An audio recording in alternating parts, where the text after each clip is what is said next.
I've learned to walk through landscapes differently since I started reporting on this podcast. Previously, when I'd come across a burn scar on a hike, my mind would wonder too, oh, I wonder what fire this was. And maybe a little of, oh, those burned and dead trees look sad and a little apocalyptic. Now my mind goes to a new place. I'm looking for the path that the wind directed the fire. Signals of erosion down the hillside. The quality of the soil. Signs of new growth. If there is a stream, is the water running clear? If there is a forest on the opposite hillside, what kind of trees are there and why didn't they burn? And I ask myself, how does this charred ecosystem hold both destruction and renewal? What will this landscape look like in the future? There are so many people I spoke with this past year who deserve credit for shaping my new way of thinking about fire.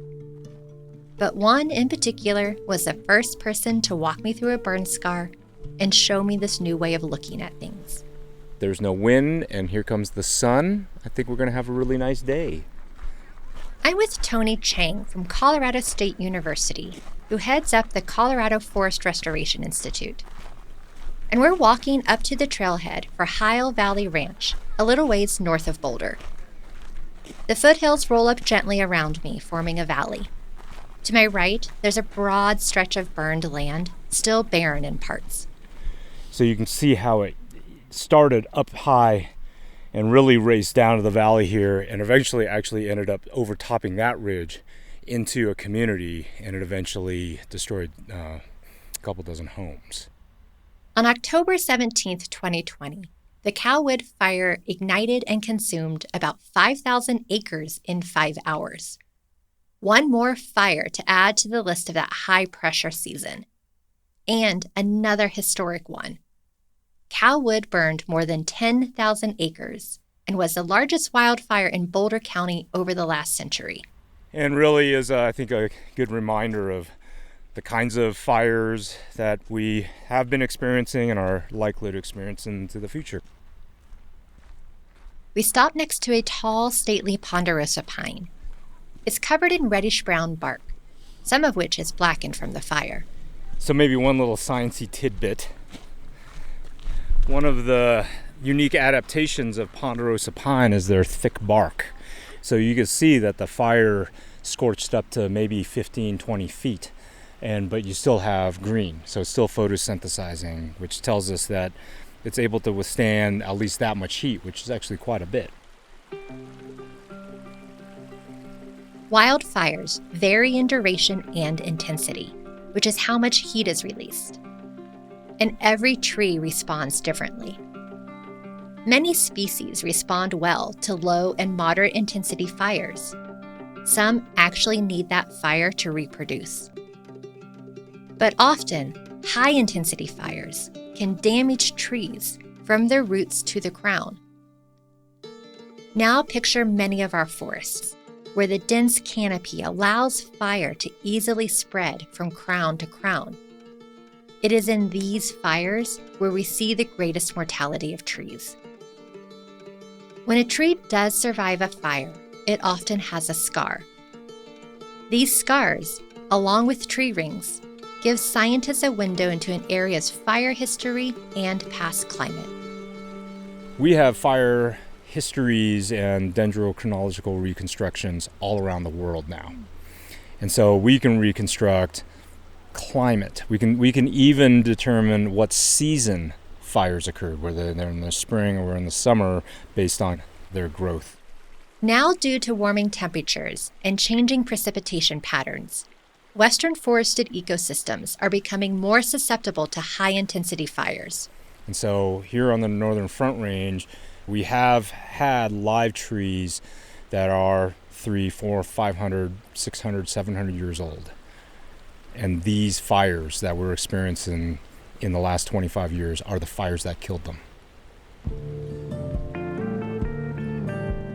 This is United by Fire, a podcast where we explore hard truths about our landscapes and ourselves.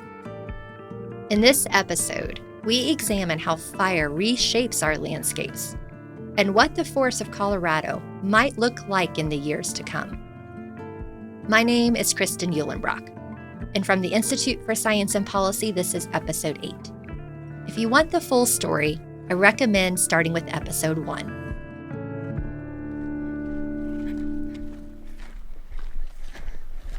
I see these little mesh net things on some posts. What are they? Do you know what those are? I might, I was looking at them. They might be plantings. That one's down. Let's go see if we can find one that's standing. A lot of those are for plantings, for tree plantings, and it's to prevent, critters from eating those small saplings that have been planted. And let's check it out. Let's go check this one. Yeah, it looks like they are planting ponderosa pine seedlings. So what we're looking at is it's a bamboo post with a green mesh tube about 2 feet high, and inside that is a ponderosa pine sapling that's likely been hand planted. We see them planted near stumps, kind of down logs. The reason why folks do that is to shield it from the sun, to give it a little bit of a microclimate where it doesn't have the direct sunlight, maybe keeps a little bit more moisture. Looking at this one, it doesn't look very happy. It's turning brown, not a lot of green left, and I think it just is another kind of sign and evidence that these trees really have a hard time establishing after a big fire like this, and then you have a climate that is increasingly becoming more harsh and less conducive for trees to establish and grow. When you think about our forested landscapes across Colorado, we have a rich diversity ranging from 5,000 to 12,000 feet in elevation. This means there are a variety of tree types, ages, and densities, and various adaptations to bugs, temperature, and precipitation. If there's one thing to know about some of these areas, it can be a harsh environment for trees to get started in, especially after a big fire rolls through. So how a forest grows back is a multifaceted question. And one critical factor is the seed source. Kind of some bigger, older trees, a lot of younger trees, all of them have appeared to be killed by the fire. And so there's no seed source. I'm looking up at the tops of the branches, there's no cones. When in areas that don't have a seed source nearby, especially with ponderosa pine, it has really heavy seed, so it doesn't disperse and travel very far. We're in a seed stock deficit for many species, including ponderosa pine. So if a land manager wanted to replant after a fire, finding, harvesting, and storing seeds becomes a complex operation. It might be 7 years before trees and a whole forest stand produce enough cones to be able for viable seed. We actually don't know when they decide to produce cones. When they do produce cones, I think there was a big, what they call a masting year back in 2019 or so. Then it's kind of all hands on deck. And anybody that you can get to go out there to be able to collect cones, do it. Collecting them is just one bottleneck. Tony says there aren't even enough nurseries to put them in. But even when they do end up at the nursery, then you have to be able to germinate them. Well, anybody that's just even a hobby gardener knows that not all your seeds will germinate. And so, you have to always account for some kind of loss, right? Some kind of percent of failure versus success. This is not a cheap endeavor. It's hard to get them established and planted in nurseries, and then you have to transport them from the nurseries out here, and then you have to plant them. We just hiked up not very far, and we were winded. Now imagine trying to carry 100 of these. So if managers want to have trees come back eventually, they're going to have to plant, either through seeding or through planting saplings like we see here. In this small section of the Cowwood Burn Scar, volunteers have been replanting thousands of saplings. Some have taken root, and some have not. There is also an effort to get seeds dispersed with a little less labor involved. There's been a lot of experiments of trying to use drones to scatter the seeds, and those have just really experienced limited success. What you end up doing is feeding chipmunks and squirrels. Reforestation is a massive undertaking, often not showing immediate results. And ponderosa pine take decades to reach maturity. They're very slow growing. They're slow growing because they are adapted to pretty harsh environments, right? That's part of their evolutionary strategies. And so let's just say, of the, several dozen trees that we see planted here, 50% of them survive. If we came back here next year, it's probably going to look about the same. If we came back here 15 years later, then we might start seeing them a little bit taller, a little bit bushier. Hopefully they've survived more hard winters, hard summers. So it's not a foregone conclusion that we're going to see a lot of survival and see kind of a forest that prior to 2020, very few of us are going to live that long to be able to see that.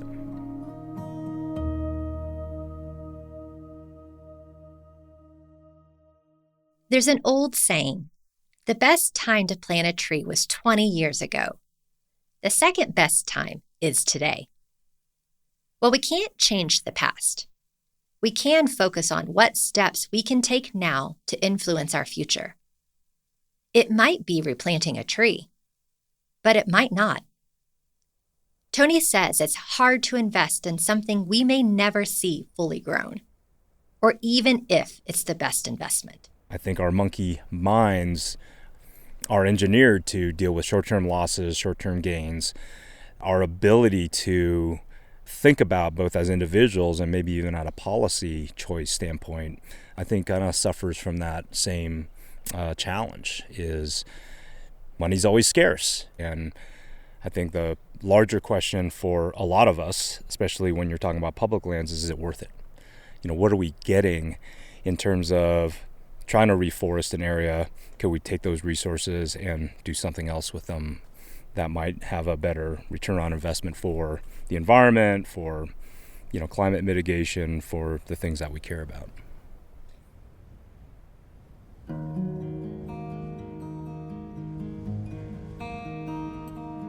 As Tony and I look out over the burned hillside, it's clear just how much the landscape has changed.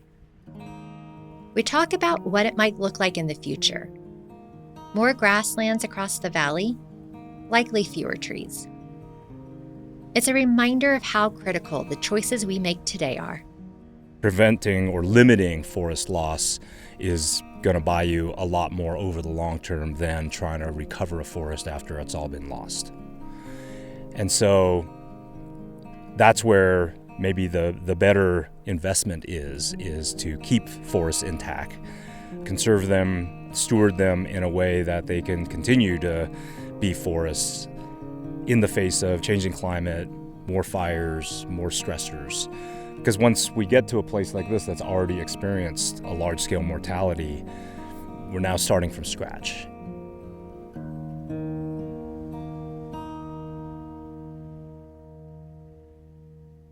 Tony's comment about starting from scratch sticks with me, because in many places, these changes are becoming permanent and causing broader consequences. Brian Kittler helps paint the bigger picture of what's at stake when we lose our forests, not just here in Colorado, but across the country. Brian works with the nonprofit American Forests.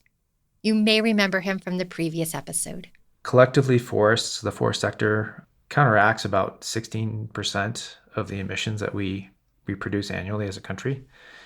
And we think that there's opportunities to actually contribute even more in terms of carbon reductions. So forests, they breathe in and they absorb that carbon, but they also release it. And in places where fires are burning really severely, A lot of that carbon is getting emitted, places where forests are dying through things like insect and disease. They're no longer taking in that carbon. Carbon is the building block of life. It's in our atmosphere, waters, lands, and organisms. And carbon moves through a massive cycle of both natural and human processes, getting emitted, stored, and transformed. And when our forests are growing, they're like giant carbon vacuum cleaners, pulling CO2 out of the air. They're known as a carbon sink because they store more than they release, meaning they can help address human-caused climate change. But when they're hit with beetles, drought, or severe fires, they can flip and release more carbon than they store. There's 9 states in the western U.S. At last count that are currently net emitters of carbon from their forests, and Colorado is definitely one of those states. That's a strong indicator that we have some challenges, some real challenges with forest health and resilience. This net emitter statistic might come as a shock to some. Our forests in Colorado are emitting more carbon than they absorb. One of the more recent drivers of this statistic has been the scale of wildfires happening across our landscapes in the West, not only in Colorado, but also in places like California. The 2020 wildfire season basically wiped out 18 years of climate progress in the state of California, the leading state in this country with regards to climate action. The research Brian references indicates that the carbon emissions from the 2020 California wildfires negated any progress made by the state to reduce emissions since 2003, like their investments to electrify the grid and developments of renewable energy. It makes me think about how wildfires could be another ticking climate time bomb, especially because for the past 150 years in the U.S., we've been altering our forested landscape. Some of that carbon that is burning right now in some of our forests, that is a carbon account that was built up in those forests during the suppression era, during the fire exclusion era. So it was sort of inevitable that that carbon would be emitted at some point in time.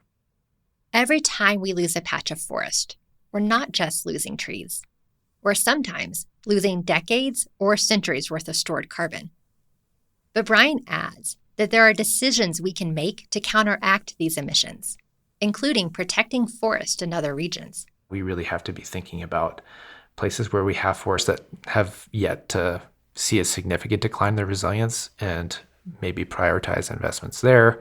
And then also thinking about different types of investments in places that really need help on their recovery. There are choices that we can make to help ensure that those forests will be better adapted to the future climate. So we're helping places like Colorado that are net emitters right now become less so in the future and potentially even get to a point where, we're actually on the right side of that carbon ledger in the future. Brian says one way to help forests be the useful carbon sinks they're known to be is to find ways to financially support better management. One of the reasons why we have lost resilience in the interior western United States is because we really don't have much of a forest products industry. So our ability to utilize wood, our ability to steward these forests is compromised when we don't have the ability in the markets to support forest stewardship activities. So thinking about what we do with harvested wood products has to be part of our carbon strategy. Mass timber is a great way in which carbon can be stored, particularly when that's paired up with a restoration project, right? So if you're removing carbon from a forest through timber harvest, you're putting that carbon in a building, a structure. It is going to be sequestered in that structure for decades, right? So that's part of the solution. I think the other piece here is private investment in ecosystem markets. He points to carbon markets and other financial incentives as ways to help funnel dollars to forest stewardship practices. For example, some tech and airline companies are buying carbon credits to offset their emissions. Logging companies are being choosier about what they harvest in order to keep more carbon in forests. And big consumer brands are looking at ways to avoid deforestation in their supply chains.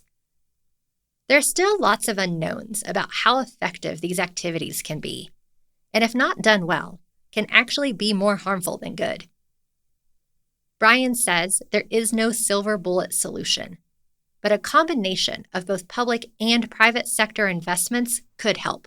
Policymakers and the private sector should recognize that we need both investments in emission reductions through energy efficiency, renewable energy, and technological solutions related to emissions from energy consumption primarily, but then also investments in things like natural climate solutions.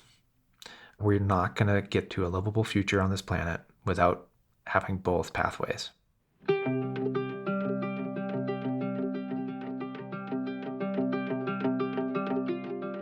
When we think about reforestation in a warming world, it's not just about putting trees back on the landscape. It's about answering complicated questions of where, how, and why. And to do that, we must look at what's changed. Because in a lot of ways, we're dealing with a fundamentally different landscape. Camille Stevens-Ruman, a reforestation ecologist, wrestles with these tough questions about our future. I think we're getting to a place in some locations, really across the Western U.S., where the question is not like, should we do something, and if we don't, it'll still be okay, or it will still be a forest. I think the question is like, if you want a forest, what are you going to do to keep it there or have it there again? Not only are the ecosystems experiencing fires that burn hotter and bigger, but they are also faced with a climate that's warming at an unprecedented rate, making their recovery a challenge. First, I'll start with a positive, that some places are coming back as forests, and they look great. But there are a lot of places that are struggling to come back as what they were before. Colorado's climate has shifted significantly in recent decades. Since 1980, the state's average annual temperature has climbed by 2.3 degrees Fahrenheit. Looking ahead, it's projected that by 2050, temperatures could rise another 2.5 to 5 degrees. And while 1 or 2 degrees doesn't seem like a lot to us, maybe on a daily basis, to those trees that established, 200-300 years ago, we expect them to come back as baby trees, it's a lot harder. Those seedlings have a narrower climate window. An old tree could have continued to eke out an existence in a hotter climate, but to establish in this new hotter climate is a lot harder. So we see what we call regeneration failure, or a lack of tree recovery in a lot of places, especially lower elevation. Because of this, Camille says decisions cannot reflect how we did things in the past. It's a matter of just making sure that we're thinking more broadly beyond the copy and paste treatment of the last 30 years or something like that. Should we be planting trees post-fire that are exactly what was there before? Should we be thinking about tree species that were lower in elevation before and moving them up? Should we be thinking about totally new species because it's really not adapted to a forest anymore, but we value a forest being there? What does that look like? And those are really hard questions for us to answer. There's a lot of moral implications for any of that work. We've seen large devastating effects of moving species around. So how much do we want to do that? Camille doesn't have the answer to those questions. Those are broad societal questions about what we value and how we choose to manage our lands. But she's trying to anticipate what might survive in a warmer climate. So she and a team of scientists are planting trees in different locations of the Cameron Peak burn scar. We have a really big planting project on our 2020 fires, which is really fun. Essentially, we're kind of trying out, where are these trees going to be successful now and into the future? And so in the Cameron Peak fire, like I said, you have all different forest types that we have in Colorado, essentially, in one fire. And so we're planting all the species that are found anywhere on that fire across the entire fire to try to test out, should we be moving ponderosa pine higher in elevation? Should everything be going up? And what's kind of the limit of that? Because we also know that at some point it's going to be too cold, right? We can't put a ponderosa pine at the highest elevation because it probably would die from all the snow and cold. So finding that sweet spot. Some of her recent research into Colorado's montane forest those that are found in our mountains, shows that things like elevation, local climate, and even the origin of the seeds play a big role in survival. Everything did pretty poorly in a ponderosa pine dominated forest, even ponderosa pine. So that was a little sad. We're going to try pinyon next, which is not really found in northern Colorado, but we thought we'd try and see if it would do any better. That kind of gets to that conversation about whether or not we want to be moving species around, but if our value is to have a forest somewhere, we might need to be thinking creatively about what could go in there. Climate and fire are in a feedback loop, not only when it comes to carbon emissions, but also the evolution of the landscape. Climate change is affecting what can come back after that fire and what is likely or not likely to be there into the future, which has consequences for the next fire, right? If you see a forest become a grassland ecosystem or a shrubland ecosystem, it's ready to burn way more quickly than a place that's coming back as a forest and takes a really long time to grow those trees to maturity again. Some people will look out across our dense forested landscape and think that it's always looked that way. But in places like the Front Range of Colorado, it's fire suppression that made them look this way.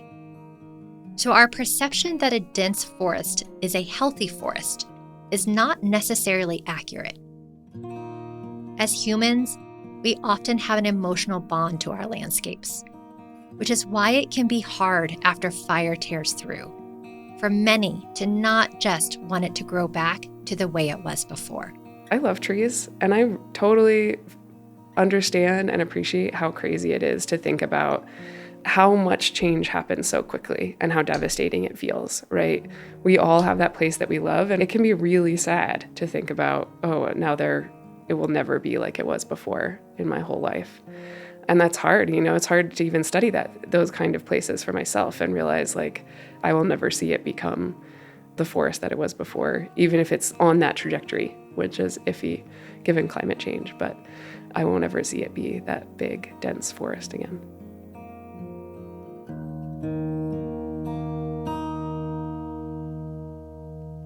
Reforesting for the future is a journey through uncertainty, discovery, and even failure. Still, Camille finds hope, sometimes in the small things. I always want to see that one seedling. I get excited every time I see a baby tree in a burned area, which, given that I've measured hundreds of thousands at this point in my career, is maybe funny. I had lots of undergrads laughing at me this past week about that. It's like, oh, look, there's a tree. Like, yeah, okay. But I think I have to have hope that we're going to be able to do something. And I also have a lot of faith and hope in our ecosystems. Will they look the way that I want them to, maybe, or the way that I remember them being? No, but are species resilient? Yeah, and there's amazing places that I've been to that do give me hope every day, right? That they are coming back as something very different, perhaps, and really cool, right? The aspen stand, or seeing the birds that I didn't see there before, or finding the cool mushrooms. Morel hunting is amazing in post-fire landscapes and so fun to do. So, yeah, I have to have hope that we're going to figure this out.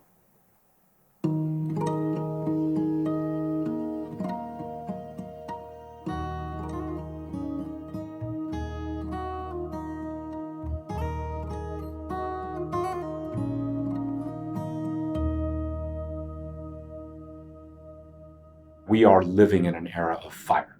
Here's Tony again. And we are living in an era of fire that we as humans have made through being ignition sources, by changing our climate, and by managing and using land in a way that increases the flammability of that landscape.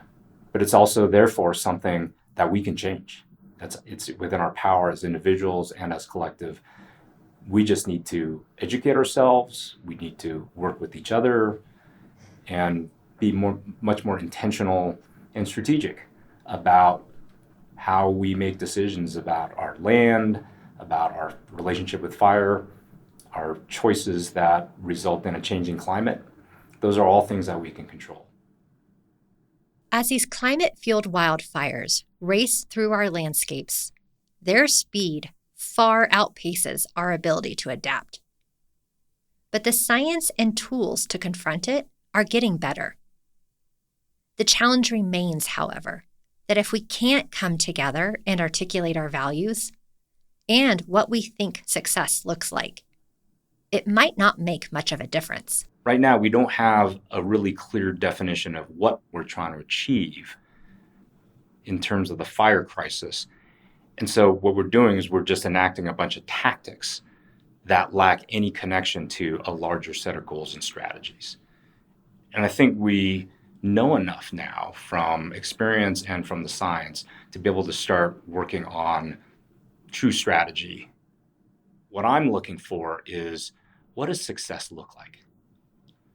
I have yet to hear anybody at a policy level tell me, what does success eventually look like? What are we willing to accept as losses if we fall short of that success? Forests provide a lot of benefits. They clean our air and water, provide habitat for species, and can help mitigate climate change. So the desire to keep a forested forest or to reforest a landscape has the right intentions. And reforesting has picked up speed in recent years, not just in the US, but around the world. For example, the World Economic Forum has a 1 trillion trees initiative, and the United Nations declared 2021 to 2030 the decade on ecosystem restoration. Yet there are layers of questions surrounding our reforestation efforts that don't have clear answers yet. Reforestation is expensive. It is technically challenging. We can't replant an entire forest that's been burned. So I think about the Hayman fire that burned in 2002, just southwest of Denver, Colorado. And there are still fairly large areas, 65,000 acres, that have yet to recover. We can't possibly replant 65,000 acres in the period of time to regenerate a forest. We have to pick at it, a couple thousand acres a year. And so we might get there in 30 or 40 or 50 years. There's a general principle in the forestry world: right tree in the right place for the right reason. We have to be really then strategic about where we plant and then also what we plant. And then for why? Why would we even want to go and do that in the first place? Might those resources be better off spent maybe, helping homeowners harden their structures for the next fire? Might it be better to use those resources to help water providers improve their resilience to future fire and climate change? Right? So is even reforestation kind of the highest priority that we have? Tony likes to play the devil's advocate for these problems because these are critical questions that require not only a lot of resources, but also public support. I think as more and more fires take over the landscape, we will see more and more areas struggling to recover from fires in terms of reforesting again. And I think that visibility will hopefully give rise to a more sustained conversation and hopefully attention and resources to this.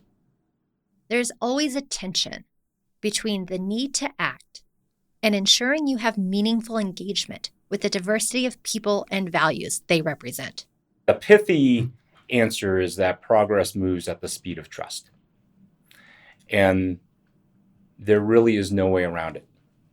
We can only also work at a pace and scale where all of those partners are able to keep pace in terms of their own attention span, and their own capacities, their own regulations and procedures.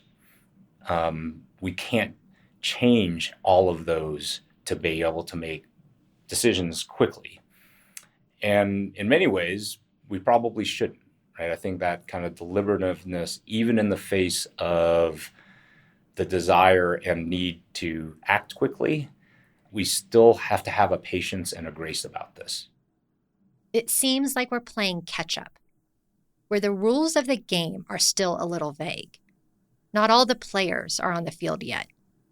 And there isn't agreement on what winning looks like. Whether we can do enough work to keep pace with the changing fire environment and climate change, I don't think anybody knows that. But the alternative is to not do anything. Well, we'll just kind of pick away. We'll just do kind of the, random, unconnected, disconnected work, not strategic, not working together. That's not an option for me. This is a long game. It's going to last way beyond my lifetime.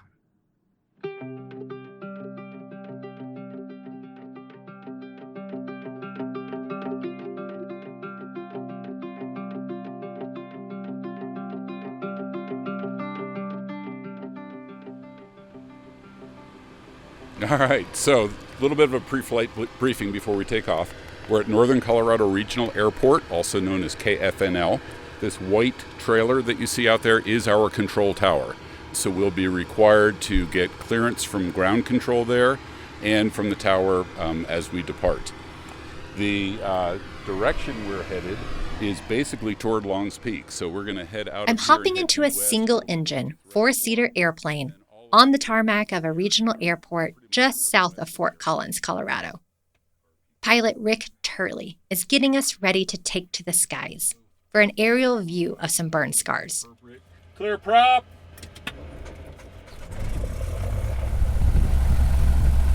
All right, so we're going to have to get permission to taxi and then do some more engine checks before we take off. Noco ground, Skylane 8768 Mike, Jet Center with Alpha, westbound departure. Would like to taxi to 33. Pilot Rick volunteers with the nonprofit Lighthawk, who donated the plane for our use. In the co-pilot seat is Hallie Strevey, the executive director of the Coalition for the Poudre River Watershed. They work to address some of the most challenging water issues in a region smacked with multiple major wildfires in recent years.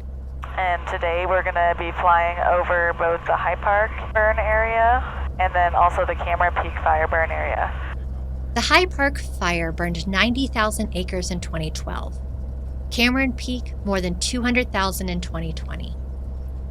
Having walked through so many burn scars and spent time looking at trees from the ground up, this flight was a moment where I could zoom out and take in the bigger picture of fire on our landscape.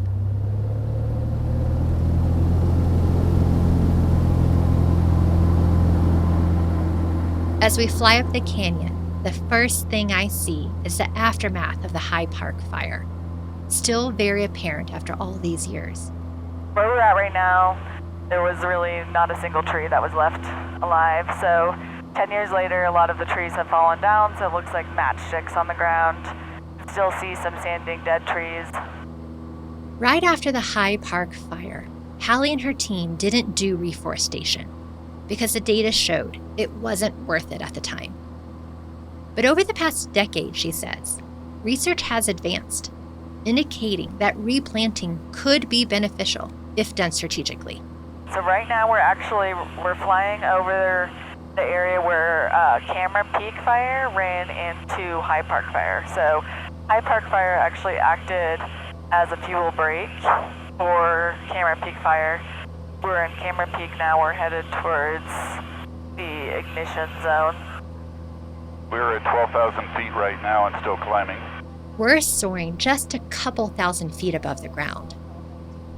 Out my window are tall mountains, steep valleys. It's breathtakingly beautiful, even with black and dead trees. Yeah, so if you look down, you can see that area's burned. We're basically in the alpine tree line right there. Trees burned all the way up to tree line, which is pretty rare. So if you look behind you, Kristan, there's some of the high mountain reservoirs. You can see just how much of the forest burned around those reservoirs.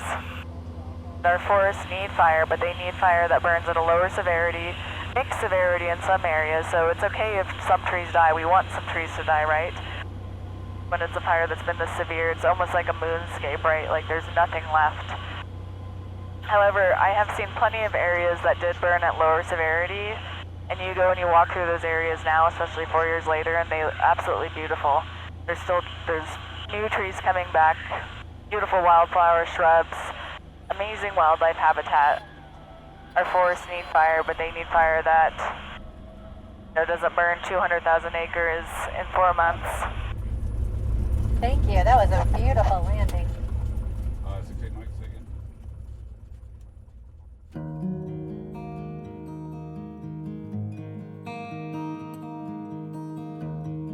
The scale of these massive fires is astounding to witness from the air. And much of the landscape is not bouncing back like you might expect with a smaller fire. There's no way we can manually reforest this much area. What we need is an ecosystem that can recover on its own. But that's not always the case in this new era that we're living in. It's leaving us with difficult trade-offs on how we should invest every precious dollar. We know that trees are beneficial to the health of people and the planet. Yet how we get to a healthy, resilient forest is extremely complicated. So perhaps we should be opening our minds to not trying to put things back the way they were, but what they could be.